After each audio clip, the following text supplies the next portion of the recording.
Hello बच्चों, welcome to Newtonian MJ channel, the channel which clear all the concepts of physics. क्योंकि हम concepts का रट्टा नहीं लगाते, हम कॉन्सेप्ट्स को क्लियर करते हैं। तो आज हम पढ़ने वाले हैं चैप्टर नंबर 11 किरण प्रकाशिकी का लेक्चर नंबर 3। इस लेक्चर के अंदर आज का अपना टॉपिक होने वाला है गोलीय दर्पणों से प्रतिबिंब का निर्माण, अर्थात अवतल दर्पण व उत्तल दर्पण से प्रतिबिंब का निर्माण हम करने वाले हैं। यह टॉपिक अपनी मदद करता है गोलीय दर्पणों से संबंधित न्यूमेरिकल्स को सॉल्व करने में, अर्थात इस टॉपिक की हेल्प से गोलीय दर्पणों के न्यूमेरिकल्स के आंसर्स को हम क्रॉस चेक कर सकते हैं। इसका तात्पर्य हुआ कि अपना आंसर सही आया है या नहीं आया है, इस बात की पुष्टि इस टॉपिक से हम कर पाएंगे। क्लियर बात। तो चलिए स्टार्ट करते हैं बिना देरी किए हुए गोलीय दर्पणों से प्रतिबिंब का निर्माण। इससे पहले भी अगर मैं थोड़ा सा जिक्र करना चाहूँगा इससे पहले वाले लेक्चर के बारे में, जिसके अंदर हमने गोलीय दर्पणों के बारे में पढ़ा था और उसके साथ ही अपन ने किरणों के गमन के नियम पढ़ लिए थे, जिसमें 4 किरणों के गमन के नियम थे। उन चारों में से अपने जो फेवरेट थे वो 2 थे। मेरे फेवरेट कितने थे? 2 थे। क्लियर बात। उसमें पहला नियम था, जब कोई प्रकाश की किरण मुख्य अक्ष के समांतर जाती है तो गोलीय दर्पण से टकराने के पश्चात वह मुख्य फोकस से गुजर जाती है। तो ये थी पहली किरण जो कि मेरी फेवरेट थी। दूसरी अपन ने ली थी, जब कोई प्रकाश की किरण किसी बिंब से निकलती हुई बिंदु P पर गोलीय दर्पण के ध्रुव पर टकराती है तो जिस कोण पर वह आपतित होती है उसी कोण पर परावर्तित होकर निकल जाती है। ये था रूल नंबर 2, जो कि अपना फेवरेट था। वैसे देखिए जाए 4 नियम थे, चारों में से अपन कोई सा भी यूज कर सकते हैं, लेकिन पर्सनल फेवरेट मेरे ये 2 हैं, जिसका राज भी अपने को इस लेक्चर के अंदर पता चलेगा कि वो 2 ही क्यों फेवरेट है। क्लियर बात। तो चलिए स्टार्ट करते हैं गोलीय दर्पणों से प्रतिबिंब का निर्माण। तो सबसे पहले अपन करते हैं गोलीय दर्पणों के अंदर अवतल दर्पण से प्रतिबिंब का निर्माण। इस टॉपिक के अंदर हम क्या कर रहे हैं? बेसिकली इस टॉपिक के अंदर गोलीय दर्पण के सम्मुख हम बिंब को भिन्न भिन्न स्थितियों पर रख रहे हैं और जो प्रतिबिंब की ऑब्जर्वेशंस हम कर रहे हैं। अर्थात मान लिया कि कोई गोलीय दर्पण है, उसके सम्मुख हमने बिंब रखा है। अब जो प्रतिबिंब बनता है उसके बारे में अपन सारी चर्चा करेंगे, जैसे कि प्रतिबिंब कहाँ पर बनता है, कैसा बनता है, छोटा बनता है या बड़ा बनता है, वास्तविक बनता है या आभासी बनता है, इस प्रकार की हम चर्चा करेंगे। और इसकी पोजीशन हम चेंज करते जाएंगे। पहले अपन ने अनंत पे रखा, फिर बाद में बीच में कहीं पर, फिर बाद में C पर, फिर फोकस पर। इस प्रकार से हम बिंब की स्थितियों को भिन्न भिन्न जगह पर रखकर प्रतिबिंब की भिन्न भिन्न स्थितियां प्राप्त करेंगे और यही इस टॉपिक का मेन उद्देश्य है। क्लियर बात। तो चलिए करते हैं इसको। तो सबसे पहले, अर्थात मैं ऐसा बोलना चाहूंगा कि इसके अंदर हम जो कर रहे हैं, हम इसके अंदर एक्सपेरिमेंट्स कर रहे हैं। बिंब को अलग अलग जगह रखकर हम इसके एक्सपेरिमेंट्स कर रहे हैं। तो मान लिया सबसे पहले मैं बिंब को रखता हूं जब बिंब अनंत पर हो। जब बिंब कहां हो? अनंत पर हो। तो अनंत पर है, मान लिया कोई बिंब, कोई वस्तु अनंत पर है, तो हम जानते हैं कि किसी भी वस्तु से बहुत सारी किरणें निकलती हैं। अगर ये बिंब अपने को दिखाई दे रहा है तो यहां से भी किरणें, यहां से भी किरणें, यहां से भी किरणें, सभी किरणें अपनी आंखों तक जा रही है। लेकिन हमें सिर्फ चाहिए 2 किरणें, क्योंकि 2 किरणों से आसानी से हम प्रतिबिंब का निर्माण कर पाएंगे। तो हम ज्यादा किरणों का उपयोग क्यों करें? तो कम से कम 2 किरणों की आवश्यकता होती है प्रतिबिंब के निर्माण के लिए। क्लियर बात। तो एक बात ध्यान रखनी है, जहां पर 2 परावर्तित किरणें आपस में काट लें, या फिर काटती हुई प्रतीत हो, उसी जगह पर प्रतिबिंब का निर्माण हो जाता है। तो सबसे पहले मान लिया कि जब बिंब अनंत पर हो, ठीक, तो अब जब कोई बिंब अनंत पर होता है तो उससे आने वाली किरणें हमेशा मुख्य अक्ष के समांतर आती हैं। मान लिया बिंब यहां है तो एक किरण आ गई, ये ठीक है, ये तो आई इसकी पहली किरण, क्योंकि 2 किरण से अपने को मतलब है। दूसरी किरण आई अपने पास में, ये यहां से ले ली अपन ने। मुख्य अक्ष के समांतर होनी चाहिए दोनों। क्यों ऐसा? अब बात दिमाग में आ जाती है कि सर ऐसा क्यों है कि जो किरण है अपने पास जो किरण है अर्थात जो कोई बिंब यदि अनंत पर रखा होता है तो उससे आने वाली किरणें सदैव मुख्य अक्ष के समांतर क्यों होती है। ये मेरे मन में डाउट है, ये मेरा डाउट है जो कि मैं क्लियर करना चाहूंगा। ठीक है, लाइक मान लो कि यहाँ पे गोलीय दर्पण है और यहाँ पर हिमालय है या फिर कोई और बड़ी चीज है वो यहाँ पे स्थित है, तो इससे आने वाली किरणें मुख्य अक्ष के समांतर कैसे। तो यहाँ से आने वाली किरणें तो इस प्रकार से जाएगी, जैसे कि मान लिया कि किरणें तो यहाँ से जाएगी इस प्रकार से। जरूरी थोड़ी है कि ये थीटा का मान हमेशा 0 डिग्री हो। समांतर का मतलब क्या, आपतन कोण व आपतित किरण व अभिलंब के मध्य का कोण कितना, 0 होना। यही तो हुआ इसका मतलब। तो अभी अपन प्रूफ करेंगे कि जो मुख्य अक्ष के समान, जो अनंत से आने वाली किरणें हैं जो हमेशा मुख्य अक्ष के समांतर आती है। देखिए मान लिया अपने पास में एक बड़ा सा हॉल है, एक बड़ा सा हॉल अपन ने लिया, क्लियर, और यहां पे खड़ा हूं मैं, ठीक, ये मैं यहां खड़ा हूं। तो अब मान लिया कि यहां पे ये जो हॉल है इसके बहुत सारे बीम हैं, ये पहला बीम है, ये दूसरा बीम है, ये तीसरा बीम है, ये चौथा बीम है। इस प्रकार से बहुत सारे बीम लगे हुए हैं, इस प्रकार से बीम लगे हुए हैं, अरे जानते होंगे या फिर गाटर समझ सकते हैं। ठीक, तो अब मेरी आंख मान लिया यहां है। अब इस आंख को थोड़ा सा जूम करके दिखा देता हूं, ये रही मेरी आंख, जूम करके देखा अपन ने 60 मेगापिक्सल वाले कैमरे से। तो ये अब इस आंख की जो एक्सिस है वो तो यहां है, मुख्य अक्ष तो यहां है इस आंख की। ठीक, अब अगर ये यहां पर हमारे पास ये जो बीम है इसकी ऊंचाई इतनी है, इस बीम की भी ऊंचाई इतनी है, इस बीम की भी ऊंचाई इतनी है, तो यहां से इस कोने से आने वाली किरण क्या आ रही है यहां पे, तो ये कोण बना रही है θ1। क्लियर बात, ये कोण कितना बना रही है, θ1। अब यही बीम इतनी ही ऊंचाई पे है लेकिन थोड़ा सा इस दूरी पर है, तो ये जो कोण बना रहा है वो है θ2। इतनी ही ऊंचाई पर है लेकिन थोड़ा दूर है। ऐसे ही अब तुम देख पा रहे हो कि θ2 का जो मान है ना वो छोटा है θ1 से, छोटा है θ1 से। ऐसे ही अगर आगे और लेता हूं मैं, ये जो कोण बनाएगा ये बना रहा है θ3। अब θ3 और भी छोटा है, इसी प्रकार से ये आएगा θ4, θ4। अब θ4 जो है और छोटा है, अर्थात जैसे जैसे दूरी बढ़ रही है कोण का मान घटता जा रहा है। जैसे कि मान लिया यहां पे हम कर लेते हैं इसको इस प्रकार से कि पहले कोण, मेरी आंख की जो अक्ष है वो यहां है और यहां से आने वाली किरण ऐसे है। मान लिया कि पहले हिमालय यहां पे है तो उसकी चोटी से आने वाली किरण इस प्रकार से, क्लियर। अब जैसे हिमालय थोड़ा दूर जाएगा थोड़ा कोण का मान कम होगा, और हिमालय दूर जाएगा और कोण का मान कम होगा, और हिमालय दूर जाएगा और कोण का मान कम होता जाएगा। अगर अनंत पर चला जाएगा तो दोनों क्या हो जाएंगे, एक दूसरे के समांतर। अरे बात क्लियर है या नहीं, यानी कि दोनों क्या होगा, दोनों किरणें एक दूसरे के समांतर आ जाएंगे। उस स्थिति में दोनों के मध्य के कोण कितना हुआ, θ। और यही बात तो अपन बता रहे हैं कि मुख्य अक्ष के समांतर आने वाली किरणें, जो अनंत से आने वाली किरणें सदैव क्या होती हैं, मुख्य अक्ष के समांतर होती है। ठीक बात। अब मुख्य अक्ष के समांतर आने वाली किरणें तो क्या होती हैं, टकराकर मुख्य फोकस से गुजरती हैं। रूल नंबर प्रथम, तो ये मुख्य फोकस से गुजर गई, यहां पे ये निकल गई, तो ये तो आपतित किरण है, ये अपने पास किरण है आपतित किरण, और ये है परावर्तित किरण, परावर्तित किरण, क्लियर।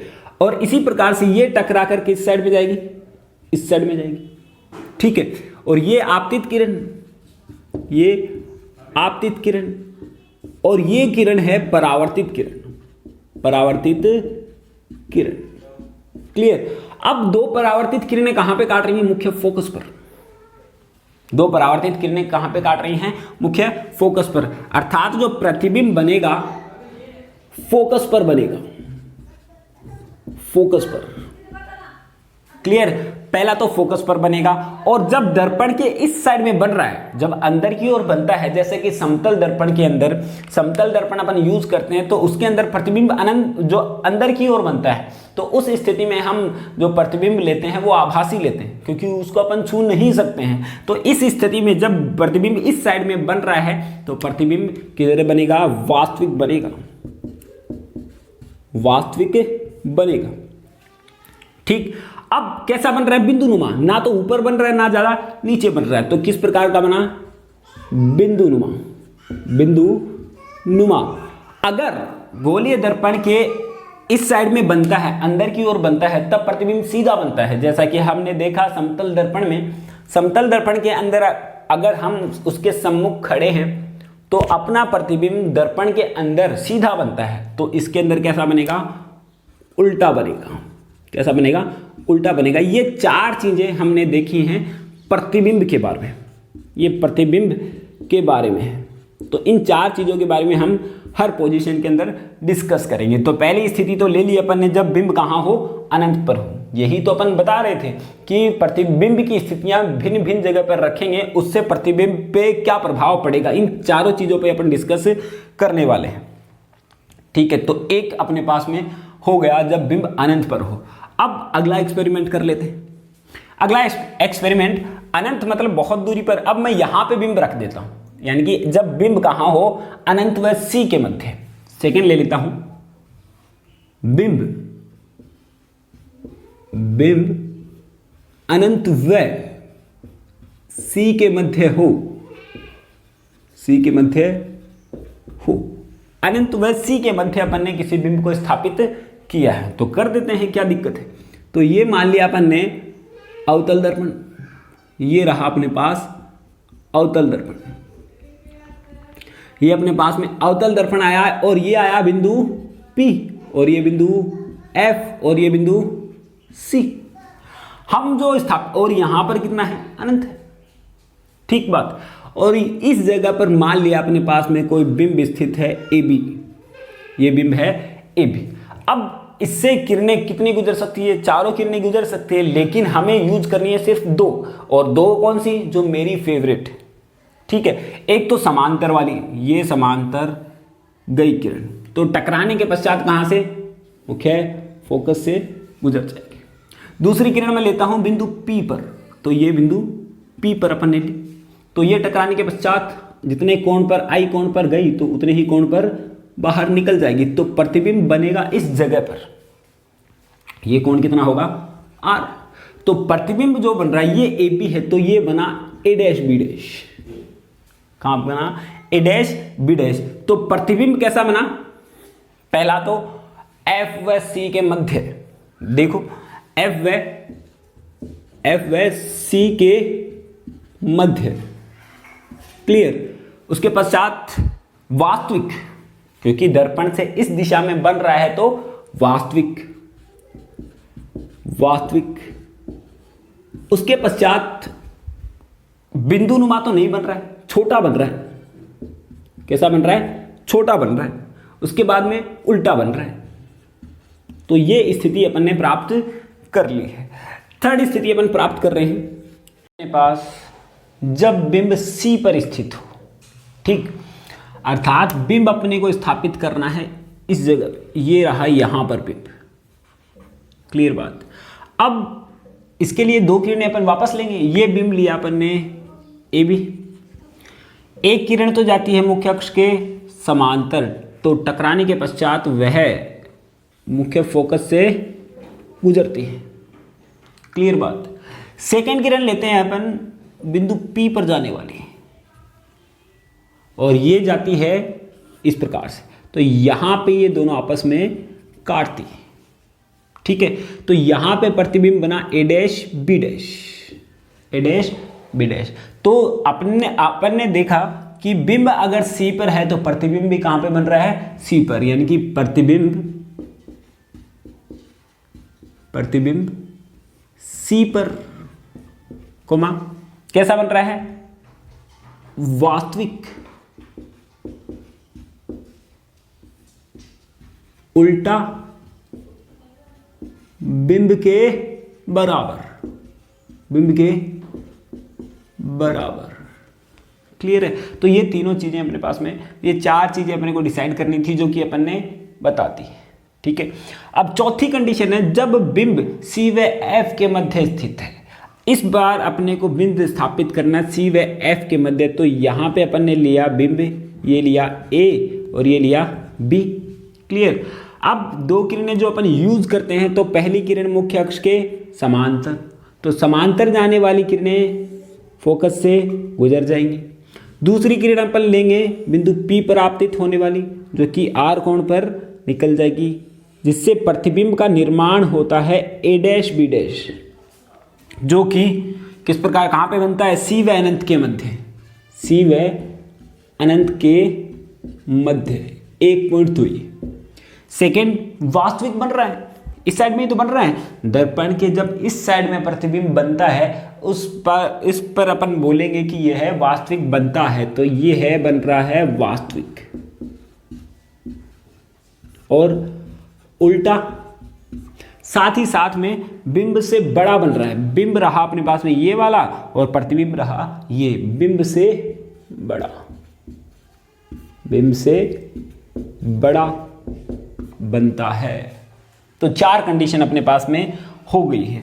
अगली कंडीशन है जब हम बिंब को कहां पे स्थापित करें, F पर स्थापित करें। तो बिंब इस पर अपने को स्थापित करना है, क्योंकि हम यही काम तो देख रहे हैं, बिंब को अलग अलग भिन्न भिन्न स्थितियों पर रख कर देख रहे हैं, जिससे प्रतिबिंब की स्थिति पर क्या प्रभाव पड़ता है, यही चीज हम देख रहे हैं।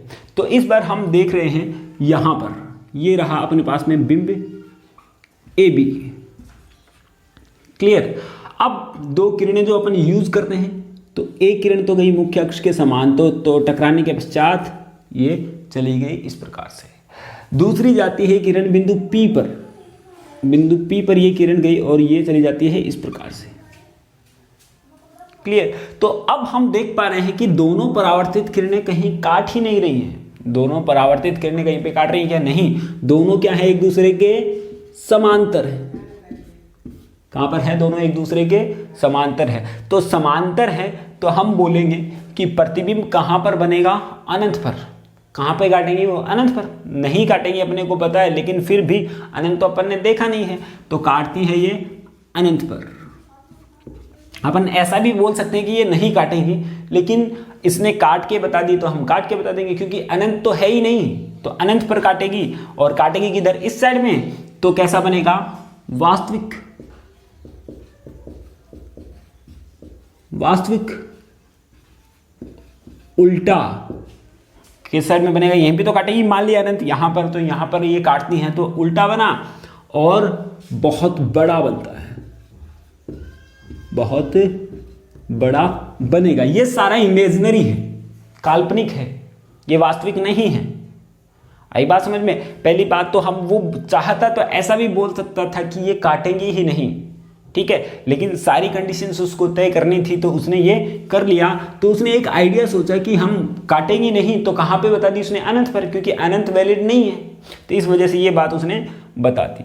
अब अगली कंडीशन है अपने पास में F व P के मध्य हो। जब बिंब कहां हो? F व P के मध्य। तो ये रख देता हूं बिंब इस जगह पर, क्लियर। 2 किरणें अपन यूज करते हैं, वो यूज करेंगे। तो पहली किरण तो जा रही है, ये A लिया है, ये B लिया है, यहां से पहली किरण जा रही है यहां पर परावर्तक पृष्ठ पर, तो टकराकर वह मुख्य फोकस से गुजर जाएगी, कोई दिक्कत नहीं। तो परावर्तित किरण ये आ गई, दूसरी किरण जा रही है इस प्रकार से, तो ये टकराने के पश्चात इधर जाएगी। तो अब क्या ये किरणें यहां पे काटेंगे? कभी नहीं काटेंगे। तुम देखो यहां पे इन दोनों के बीच की दूरी बढ़ती जा रही है, लेकिन ये किरणें यहां पर पीछे की ओर बढ़ाएंगे तो जरूर काट सकती हैं, जरूर काट सकती है, काटती हुई प्रतीत जरूर होंगी, काटती हुई प्रतीत जरूर होंगी। जैसा कि समतल दर्पण में होता है कि दर्पण के अंदर की ओर काटती हुई प्रतीत होती है, तभी वहां पे प्रतिबिंब आभासी बनता है, सीधा बनता है, देखा था अपन ने। इसी प्रकार से यहाँ पे भी 2 परावर्तित किरणें इस जगह पर काटती हुई प्रतीत होती है, जैसा कि समतल दर्पण के अंदर 2 परावर्तित किरणें काटती हुई प्रतीत होती थी। इस प्रकार से ये अपने को प्राप्त हुआ। तो प्रतिबिंब कहाँ प्राप्त हुआ? A dash B dash. प्रतिबिंब कहाँ पर प्राप्त हुआ? दर्पण के अंदर, दर्पण के अंदर,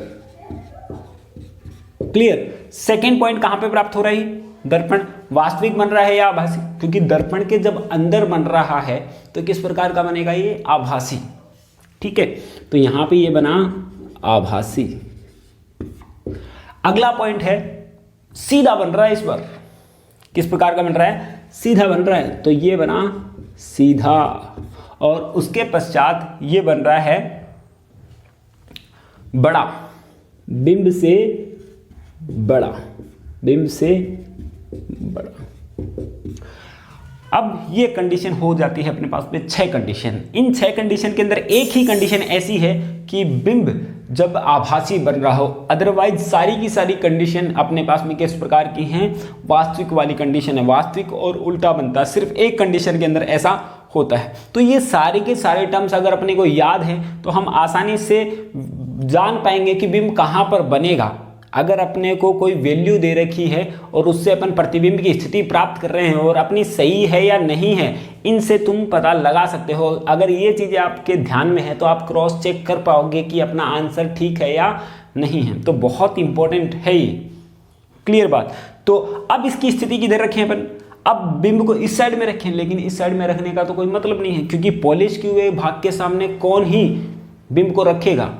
हम कभी करते हैं क्या, कांच को उल्टा किया और उल्टे के सामने हम खड़े होकर अपना प्रतिबिंब देखने की कोशिश कर रहे हैं, ये तो मूर्खता वाला काम, ठीक है ना बाप। यानी कि बिंब जो होना चाहिए सदैव परावर्तक पृष्ठ के सम्मुख होना चाहिए। तो ये रहा परावर्तक पृष्ठ, परावर्तक पृष्ठ, और ये है पॉलिश किया हुआ भाग। पॉलिश किए हुए भाग की ओर बिंब कभी भी स्थापित नहीं होना चाहिए, क्लियर बात। अब देखते हैं अवतल दर्पण।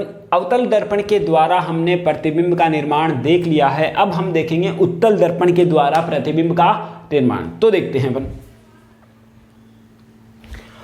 अब हम करते हैं उत्तल दर्पण के द्वारा प्रतिबिंब का निर्माण। ठीक, वापस वही कंडीशन अपन लेंगे पहली, जब बिंब अनंत पर हो। तो सबसे पहले अपन क्या करते हैं, उत्तल दर्पण का डायग्राम बनाते हैं। तो ये रहा उत्तल दर्पण और ये रहे इसके अंदर की साइड में बाल, ये अपन ने बाल लगा दिए, ठीक बात। और यहाँ पे इसकी है मुख्य अक्ष, तो ये होगा इसका ध्रुव और ये होगा बिंदु F और ये बिंदु होगा C, वक्रता केंद्र। अब बिंब अपन क्या कर रहे हैं, अनंत पर स्थापित कर रहे हैं। तो अनंत पे किस साइड में, हमेशा बिंब जो स्थापित किया जाता है परावर्तक पृष्ठ के सम्मुख। तो अनंत तो इधर है, ठीक है, तो इस साइड में अनंत है। तो अनंत से आने वाली किरणें हमेशा क्या होती है, मुख्य अक्ष के समांतर। तो ये आई अपने पास में आपतित किरण, आपतित किरण, ठीक। और दूसरी किरण मैंने मान ली इस साइड में आ रही है। चाहो तो यहाँ पे भी मान सकते हो, एक यहाँ पे बनाने से थोड़ा सा सुंदर सा दिखता है, इस वजह से अपन ऐसा करते हैं। तो यहाँ पे ये भी कौन सी, आपतित किरण, आपतित किरण। तो अब ये किरणें टकराकर, ये टकरा के ये किरण जाएगी इस साइड में, तो ये हो गई इसकी परावर्तित किरण, ठीक है। और ऐसे ही ये किरण टकरा के किधर जाएगी, इस साइड में चली जाएगी। ये आई अपने पास में परावर्तित किरण। चाहे तो अपन और किरणें भी गुजार सकते हैं, लेकिन मिनिमम अपने को 2 किरणें ही चाहिए। तो 2 किरणों से काम चल रहा है, तो अपन ज्यादा किरणें क्यों ले, ठीक है। तो अब ये किरणें आपस में काटती नहीं है, एक परावर्तित किरण इधर, दूसरी परावर्तित किरण इधर, एक परावर्तित ये रही, दूसरी ये रही, तो आपस में किसी भी कंडीशन में ये नहीं काटेंगी। लेकिन पीछे की ओर अगर बढ़ाया जाए, पीछे की ओर बढ़ाया जाए तो ये F पर काटती हुई प्रतीत होती हैं, यहां पर काटती हुई प्रतीत होती हैं। अर्थात जो प्रतिबिंब बनेगा F पर बनेगा, F पर बनेगा। सेकेंड पॉइंट, दर्पण के अंदर बनेगा, ठीक है, दर्पण के अंदर बन रहा है, ठीक है। और कैसा, दर्पण के जब अंदर बन रहा है तो कैसे बनेगा, दर्पण के अंदर, और बन रहा है आभासी, क्योंकि हम जानते हैं भाई कि जब भी दर्पण के अंदर बनता है तो प्रतिबिंब कैसा होता है, आभासी होता है, क्लियर। और बनेगा बिंदु नुमा, बिंदु नुमा, और बनेगा सीधा, क्लियर बात। तो ये चीज अपन छोड़ भी सकते हैं दर्पण के अंदर, क्योंकि F पर अपन बता दिया है, क्योंकि F पहले से ही क्या है, दर्पण के अंदर है। तो चारों कंडीशन अपन ने बता दी, F पर बनेगा, आभासी बनेगा, बिंदुनुमा बनेगा और सीधा बनेगा। क्योंकि दर्पण के जब अंदर बन रहा होता है तो हमेशा सीधा बनता है, ये अपन समतल दर्पण के अंदर देखा है अपन ने, ठीक है ना। ऐसा तो है नहीं कि हमने देखा नहीं। अब हम देखते हैं दूसरा पॉइंट। अब इस पॉइंट में बच्चे गलती करते हैं, अगली कंडीशन क्या ले लेते हैं बच्चे, जब बिंदु P जो है अनंत व C के मध्य हो। इस पर क्या लेते हैं बच्चे, जब बिंदु P अनंत व C के मध्य हो, जैसा कि अवतल दर्पण के अंदर किया था। तो अनंत यहाँ पे, C इधर, तो बिंब को यहाँ पर कहीं पे भी स्थापित कर सकते हैं इसका मतलब, लेकिन यहाँ पे स्थापित करने का कोई मतलब है क्या, नहीं है, क्योंकि पॉलिश किए हुए भाग की ओर अपन कभी भी बिंब को नहीं रखेंगे। ठीक है, तो बिंब होना चाहिए हमेशा इस साइड में, परावर्तक पृष्ठ के इधर। तो परावर्तक पृष्ठ अनंत यहाँ है, अगला बिंदु P है, तो इस कंडीशन के अंदर जो बिंब होगा, इस कंडीशन के अंदर जो बिंब होगा वो अनंत व P के मध्य अपन स्थापित करेंगे। यही दो कंडीशन बनती है, इसके अलावा कोई कंडीशन नहीं बनती है। तो दूसरी कंडीशन में ले लेता हूं, जब बिंब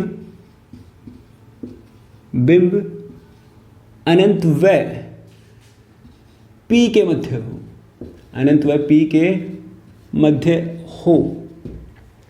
ठीक है, तो ये अपन ने लिया उत्तल दर्पण, ये लगा दिए इसके अपन ने बाल। यहां पे अपन ने ली इसकी मुख्य फोकस, ये बिंदु लिया P और ये लिया F, और यहां पे अपन ने ले लिया बिंदु C। इस बार हम जो बिंब स्थापित कर रहे हैं वो लिया अपन ने यहां पर, इस जगह पर, अनंत व P के मध्य। दो किरणें अपन यूज कर रहे हैं, एक तो जाती है मुख्य अक्ष के समांतर, जो कि टकराने के पश्चात क्या होगी, इस साइड में निकल जाएगी। तो परावर्तित किरणें अपने को प्रतीत होंगी मुख्य फोकस से गुजर रही है। ठीक बात। दूसरी किरण अपन लेते हैं बिंदु P पर। तो बिंदु P पर जो किरण आपतित होती है, जितने कोण पर गई उतने ही कोण पर वो वापस निकल जाती है। तो यहाँ पे परावर्तित किरणें ये है पहली, और दूसरी परावर्तित किरण ये वाली है। ठीक है, तो दोनों को पीछे की ओर मिलाया जाए तो देखा जाता है कि प्रतिबिंब A dash B dash P व F के मध्य बनता है। ठीक है, अर्थात प्रतिबिंब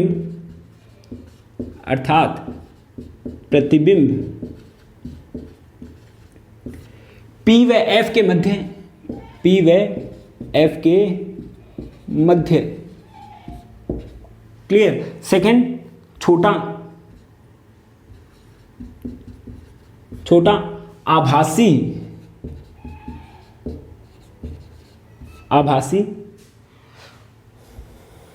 वह सीधा बनता है, ये कंडीशन इसकी आ जाएगी। तो अपने को प्राप्त हुआ उत्तल दर्पण के अंदर सदैव जो प्रतिबिंब बनेगा वो कैसा बनेगा, आभासी बनेगा, हमेशा आभासी बनेगा। और एक बात और ध्यान रखने लायक है कि उत्तल दर्पण के अंदर प्रतिबिंब बनेगा वो आभासी बनेगा। ठीक है, अवतल दर्पण के अंदर भी एक कंडीशन ऐसी है जिसके अंदर प्रतिबिंब क्या बनेगा, आभासी बनेगा, जब बिंदु P व F के मध्य स्थित हो।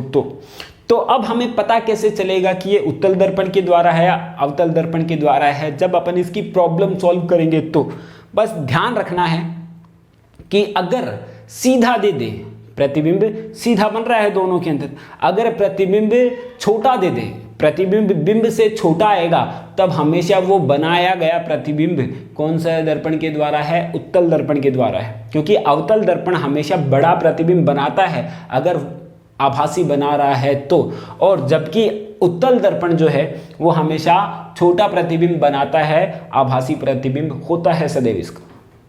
अर्थात इसके अंदर ये हमेशा क्या करता है, बड़ी चीजों को छोटा दिखाने का ही कार्य करेगा, यही इसका मेन उद्देश्य भी है। क्लियर है। तो हमने देख लिया गोलीय दर्पणों से प्रतिबिंबों का निर्माण, जो कि आगे बहुत ज़्यादा काम में आने वाला है। इसके न्यूमेरिकल्स जब अपन सॉल्व करेंगे तब आप बोलोगे ये कि ये कंडीशन अपने को पता है और अपन आंसर इसका चेक कर पाएंगे, जैसा मैंने शुरुआत में बताया था। ठीक है बात। आई होप कि आप लोगों को ये सब कुछ समझ में आ गया है। आप PDF नोट्स आप कॉपी कर सकते हैं, अपना टेलीग्राम लिंक दे रखा है डिस्क्रिप्शन के अंदर, और आप इसको लाइक और शेयर करना मत भूलिए ताकि हम लगातार वीडियो बनाते जाएं। हम कोशिश कर रहे हैं कि लगातार वीडियो आपको अच्छा कंटेंट मिले, तो आप लाइक और कमेंट करते हैं। चलो, thank you, have a nice day.